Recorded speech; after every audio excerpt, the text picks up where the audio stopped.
A gente tende a pensar que um testamento é a palavra final, né? Que a vontade de uma pessoa ali registrada no papel é algo inquestionável. Mas a verdade é que o direito sucessório brasileiro tem umas reviravoltas bem interessantes. Pois é, essa é a pergunta de $1 milhão. E a resposta curta, para ir direto ao ponto, é: nem sempre. A lei sabe que a vida é cheia de imprevistos e, claro, de mudanças de planos. E é justamente sobre essas situações que a gente vai conversar agora. Vamos desvendar os mecanismos que podem, sim, alterar o destino de uma herança. Basicamente, vamos falar de revogação, de rompimento e do papel super importante de quem executa o testamento. Certo.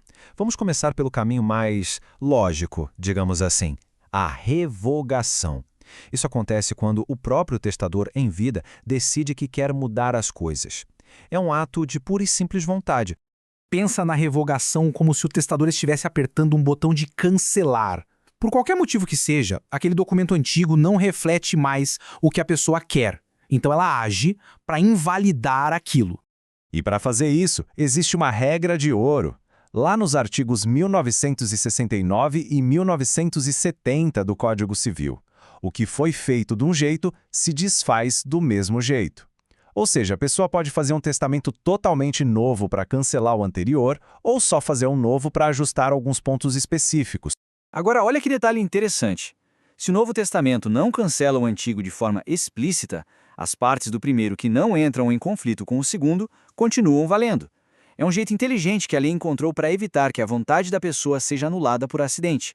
Isso aqui mostra perfeitamente o poder da intenção. A lei valoriza tanto a vontade de quem fez o testamento que um gesto físico, quase teatral, como rasgar um documento lacrado, tem o mesmíssimo peso jurídico de escrever um novo. É a manifestação clara do desejo de revogar.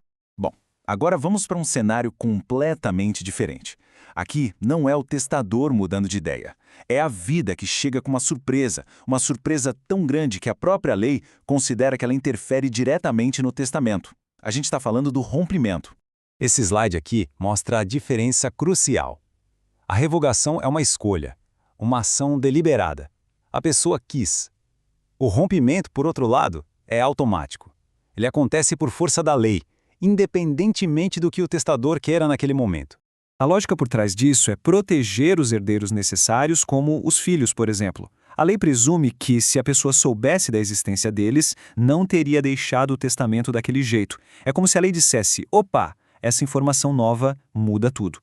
Os artigos 1973 e 1974 detalham exatamente quais são esses gatilhos. Imagina a cena, um testamento feito anos atrás e de repente surge um filho que ninguém conhecia. A lei age na hora para proteger os direitos desse novo herdeiro, rompendo o testamento anterior. Mas atenção, porque toda regra tem sua exceção, né? Se o testador já sabia que tinha herdeiros e usou o testamento para distribuir só aquela parte dos bens que a lei permite, a chamada parte disponível, aí o testamento se mantém. A lei entende que a vontade foi consciente e respeitou os limites legais. Certo, digamos que o testamento sobreviveu. Não foi nem revogado, nem rompido. Mas quem garante que aquela vontade escrita no papel vai de fato se tornar realidade? É aí que entra uma figura essencial, o testamenteiro. Com base no artigo 1976, o testamenteiro é o guardião da última vontade. É a pessoa de confiança escolhida para ser o braço executor do testamento, garantindo que tudo aconteça exatamente como foi planejado. E a missão não é pequena, não.